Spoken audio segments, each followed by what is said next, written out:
All right, let's talk about defense. We're going to break down how you can transform what looks like a scattered group of individuals into one single coordinated unit. You know, a unit that's practically impossible to play through. If you've ever wanted to build that truly unbreakable defensive wall, then you are in the right place. So let me just ask you this. When you watch your team defend, what do you see? Is it a fortress that attackers absolutely dread trying to get through? Or is it more like a freeway where they can just drive right on in? It's a super common problem, but believe me, it's one we can fix with the right kind of structure. So here's our game plan for today. We'll start by really defining what this wall is. Then we'll break down the 3 pillars that hold it all up. After that, I'm going to show you exactly how to run the drill, how to make it harder, and then we'll wrap up with the really crucial stuff, the coaching cues and the common mistakes to watch out for. Okay, let's dive right in. We're starting with the why, the whole purpose behind this exercise, which is all about building a defense that's not just tough, but smart. So first things first, what are we even talking about when we say defensive block? Look, it is not just your backline of defenders. No way. It's a whole coordinated unit. We're talking your defenders and your midfielders moving as one solid piece. The whole goal is just to deny space, control those passing lanes, and make the other team take the long, frustrating way around you. And this right here, this is the real psychological goal. This drill isn't really about who's the best tackler. It's about collective organization. It's about intelligent movement that makes the attacking team feel, well, claustrophobic. You want them to look up and feel like there is absolutely nowhere to go. So how do we actually build this thing? Well, a great defensive block doesn't just happen by magic. It is built piece by piece on 3 absolutely fundamental principles. And here they are, the 3 pillars. Number 1 is compactness. That's all about shrinking the field, keeping those distances between your players super tight. Number 2, shifting as a unit.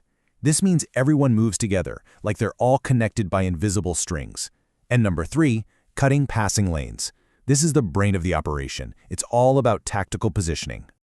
So getting the distances right is absolutely crucial. For that compactness we just talked about, between the lines, you're aiming for this magic number right here. Just 8 to 12 meters between your backline and your midfield. Any more than that, and you're leaving a massive pocket for attackers to just set up shop in. And now let's zoom in even closer to the players themselves. Within those defensive and midfield lines, you want to see about 6 to 10 meters between each player. Why? This makes sure there are no easy gaps for a simple little through ball to split your entire defense wide open.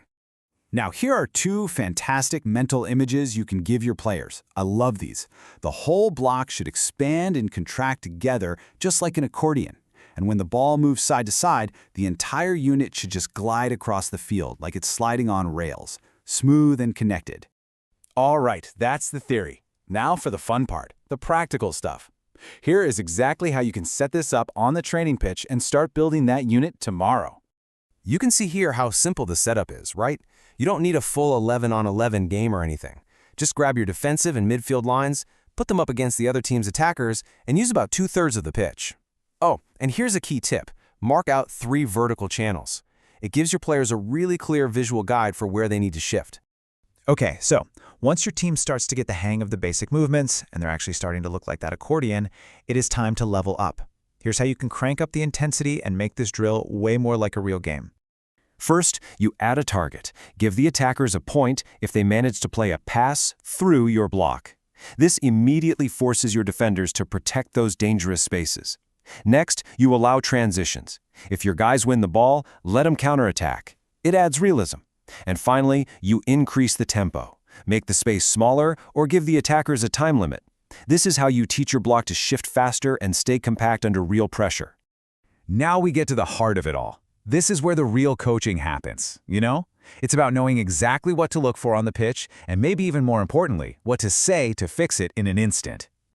This right here should be the mantra, the war cry for your entire defensive unit. Say it over and over and over again. It just perfectly sums up the entire goal. We are not letting them take the shortcut. They have to go the long way around.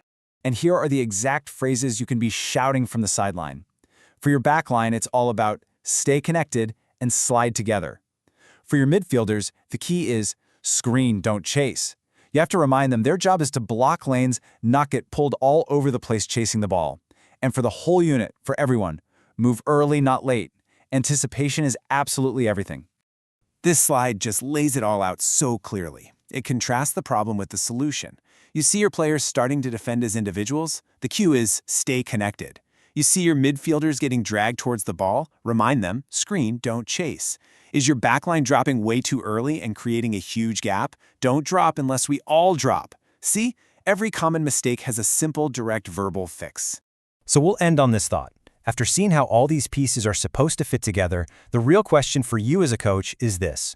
Are you going to settle for just coaching a backline, a group of individuals, or are you going to build a truly connected, unbreakable defensive block? The choice is yours.